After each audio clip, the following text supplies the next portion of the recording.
자연 풍경과 일상의 물체를 통해 사진을 단순한 기록이 아닌 인간 내면에 대한 정신적 탐구와 명상의 도구로 인식하며 사진의 주제를 넘어서는 깊은 감정과 철학적인 메시지를 전달하는 데 평생을 다했던 미국의 위대한 사진가 마이너 화이트에 대한 이야기를 지금부터 시작하겠습니다.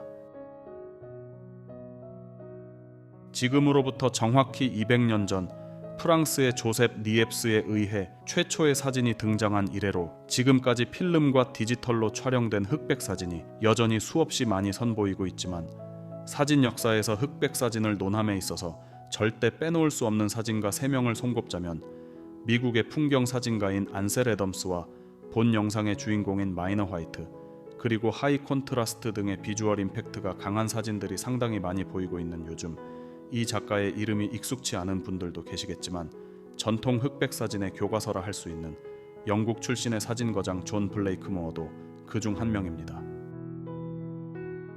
본격적으로 마이너 화이트에 대한 소개에 들어가기 전에 그다지 익숙하지 않은 단어인 심상사진에 관한 이야기로 알프레드 스티글리츠의 이퀴밸런트 컨셉, 즉 우리말로 심상사진과 같은 의미의 동등 또는 동가 개념, 그리고 이에 영향을 받은 마이너 화이트의 심상사진과 장노출 사진으로만 잘 알려져 있는 마이클 케나의 심상사진에 대한 이야기는 영상 중반에 소개하고 있으니 참고하시기 바랍니다. 1908년 미국 미니애폴리스에서 태어난 사진가이자 사진이론가, 그리고 30여 년 동안 미국의 저명한 사진 잡지 에퍼처의 편집자로 일한 비평가이자 교육자였던 마이너 화이트의 예술적 여정은 사진과 선불교 등의 영적 세계에 대한 깊은 관심으로부터 시작되었다고 합니다. 1920년대 후반에서 30년대 초반에 걸쳐 미네소타 대학교에서 식물학을 전공하고 도자기와 문학에도 관심이 많았던 마이너 화이트는 대학 시절에 시를 썼지만 원하는 결과를 얻지 못했고 사진 촬영에 쓸 돈도 충분하지 않았던 문자 그대로 카메라를 든 가난한 진짜 시인 마이너 화이트였습니다. 대학 시절 내내 화이트는 자기 표현의 주요 원천으로 시를 쓰며 실험하였다고 합니다. 하지만 1937년 화이트는 자신의 예술의 본질적 문제를 관객들에게 더 잘 표현 전달하기 위해 사진을 이용한 시각적 표현 방법으로 전환해갑니다.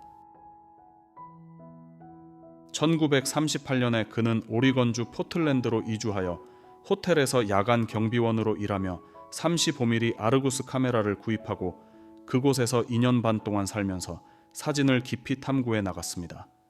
1942년에 제2차 세계대전에 참전하였으며 군 복무를 마친 후 1945년 뉴욕으로 이주하여 컬럼비아 대학교에서 미술을 공부했습니다.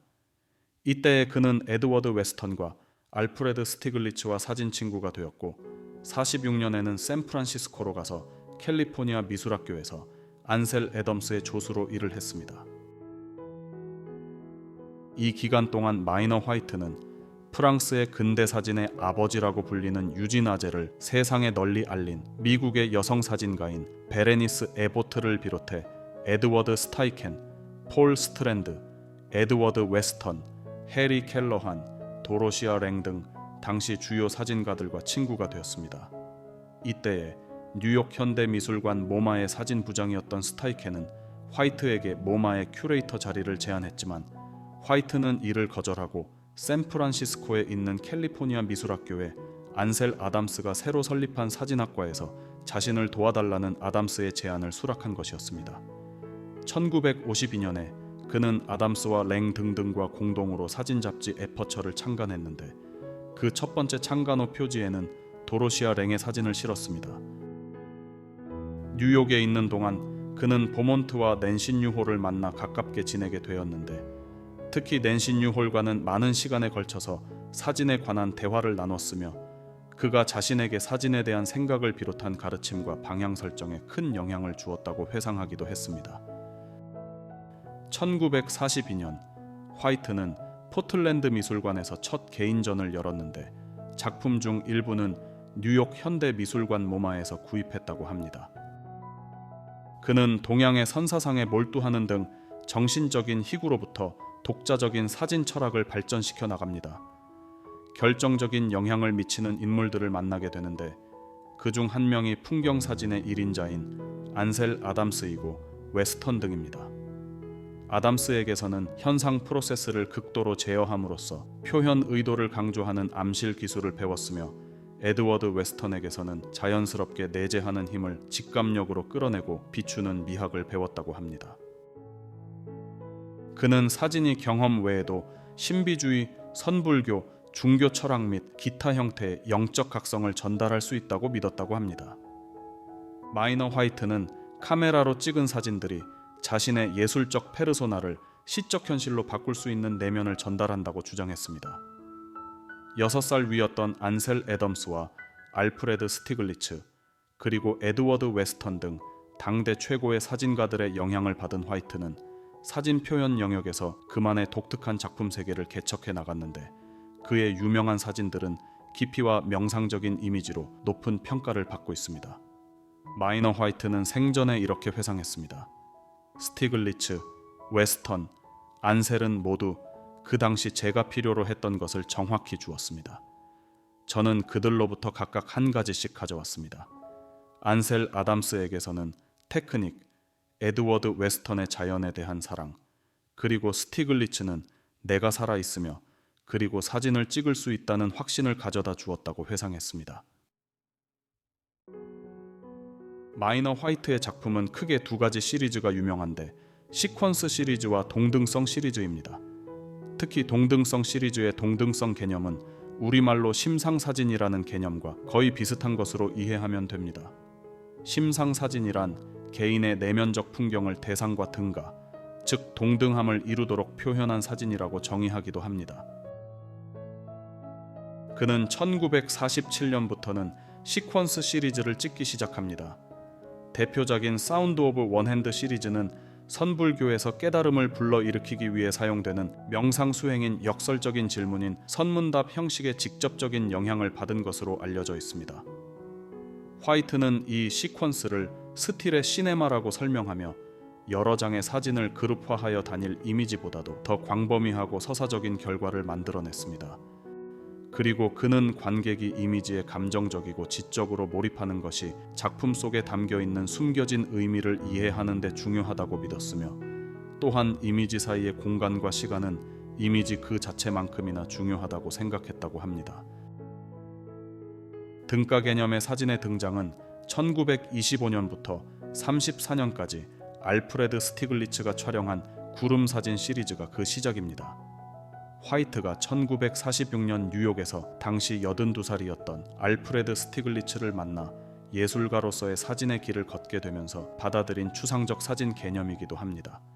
장노출 사진으로 유명한 마이클 캐나도 수년 전 일본 전시회에서 이런 말을 한 적이 있습니다. 저는 그다지 다큐멘터리 포토에는 흥미를 갖지 못했습니다. 눈에 보이는 현실을 그냥 복사하고 싶은 게 아니라 눈에 보이지 않는 현실을 보여줄 수 있는 매체로서 사진에 흥미를 갖게 된 것입니다. 실제로 마이클 캐나는 촬영을 할 때 피사체가 되는 건물이나 식물, 공간과의 대화를 중시한다고 합니다. 그의 앞에 펼쳐진 풍경과 대화하며 피사체의 소리를 들으면서 이미지 화면을 만들어낸다고 하는데 이런 캐나와 피사체 간의 내면의 소통에 대해서는 이미 본 채널에서 캐나를 소개하면서 설명한 바가 있습니다. 그는 일본 홋카이도의 설원의 나무를 매년 찾아가 사진을 찍는데 찍기 전에 말을 건다고 합니다. 그 나무는 이제는 캐나의 나무라는 별명을 갖게 되었습니다.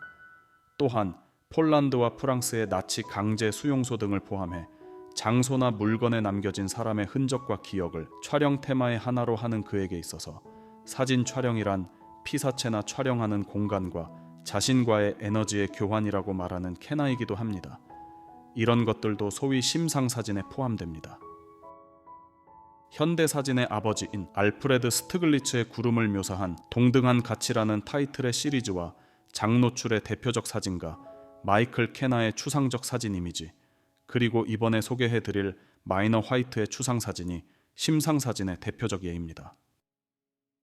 마이너 화이트는 50대에 들어서서는 중국 철학사상의 가장 근원이 되는 책으로 사서오경 중에서 필두인 역경과 영어로는 이칭이라고 발음합니다. 그리고 궁술에 있어서의 선이라는 책을 시작으로 히피 문화의 경전이라고 일컬어지는 선과 모터사이클 정비술, 거기다가 지각과 인식의 문제를 다룬 게슈탈트 심리학과 동방 신비주의로 이어지는 등 다양한 종교와 철학을 탐구해 나갔습니다. 또한 이처럼 일본의 영향을 많이 받았던 그는 선 명상을 위한 공간이 마련된 집을 지었다고 합니다. 이제 서서히 정리를 하며 소개를 마칠까 합니다. 20세기 미국에서 가장 영향력 있는 사진 작가이자 사진 교육자 중 한 명인 마이너 화이트의 사진에 대한 인식은 오늘날 흔히 비주얼 리터러시 또는 포토 리터러시, 즉 사진 문해력이라고 해석되는 사진을 보고 읽는 방식과도 상통합니다. 화이트는 40대 후반에 한동안 컬러 작업을 하기도 했습니다. 이 시기에 그는 안셀 아담스와 함께 일했으며 안셀의 존 시스템의 지지자가 되었고, 이후 그 사용과 창의적 응용에 관한 심도 있는 기술을 다룬 서적을 집필했습니다. 마이너 화이트는 사진이 예술 형식으로 발전하는 데 중요한 역할을 했으며 특히 에퍼처 잡지를 창간하고 편집자로도 활동한 것으로 잘 알려져 있습니다. 안셀 아담스와 마이너 화이트의 차이점은 안셀은 존 시스템을 발명했고 마이너는 젠 시스템, 즉 선불교의 선 시스템을 발명했다고 말을 하기도 하는데, 이는 놀랍도록 정확한 표현이라고 합니다. 마이너는 당시 안셀만큼이나 영향력이 컸으며 사진의 예술성을 가르치는 데 더 많은 시간을 보냈습니다. 시퀀스 시리즈에서 사진 사이의 시간은 보는 사람에 의해 채워진다는 그의 순차적 사진 이론은 그 자체로 시적이었다는 평을 듣습니다. 만년의 화이트는 사진 기술을 가르치는 것뿐만 아니라 사진을 감상하는 능력을 키우는 교육에도 힘을 쏟았습니다. 사진에서 묘사된 대상을 관람자들은 물체가 아닌 느낌, 감각, 감정으로 인식하게 됩니다. 그러므로 사진은 보편적인 아이디어의 상징이나 은유가 될 수 있으며, 또한 사진은 어떤 식으로든 사진가의 내면을 반영하고 감정을 나타냅니다. 그리고 피사체에 보이지 않는 에너지와 사진가를 포함한 다른 모든 것들과 연결되어 있음을 보여주기도 하는데, 이는 종교와 선사상에 깊은 관심을 가졌던 마이너 화이트가 그의 사진 작업을 통해 추구했던 것들이기도 했습니다. 사진에서 묘사된 대상을 관람자들은 물체가 아닌 느낌, 감각, 감정으로 인식하게 됩니다. 그러므로 사진은 보편적인 아이디어의 상징이나 은유가 될 수 있으며, 또한 사진은 어떤 식으로든 사진가의 내면을 반영하고 감정을 나타냅니다. 그리고 피사체에 보이지 않는 에너지와 사진가를 포함한 다른 모든 것들과 연결되어 있음을 보여주기도 하는데, 이는 종교와 선사상에 깊은 관심을 가졌던 마이너 화이트가 그의 사진 작업을 통해 추구했던 것들이기도 했습니다. 존 시스템의 추종자였던 그는 주로 사실적 풍경 사진을 찍던 아담스와는 달리 추상적 이미지를 많이 다뤘습니다. 그는 존 시스템을 이용해 이미지 톤을 비현실적이며 극적으로 변환하기도 했습니다. 우리는 그가 나무나 이끼 또는 암석 등의 여러 이미지들을 사진의 주제가 아닌 형태와 선, 색상의 추상적인 요소, 추상적 표현의 도구로 사용했던 것을 쉽게 찾아볼 수 있습니다. 위대한 사진가이자 교육자였던 마이너 화이트는 1976년 68살의 나이로 세상을 떠났지만 그의 유산들은 여전히 사진계에서 큰 울림을 주고 있습니다. 긴 시간 함께 해주셔서 감사합니다. 도움이 되셨다면 잊지 마시고 구독과 좋아요 클릭, 그리고 멋진 댓글도 부탁드립니다.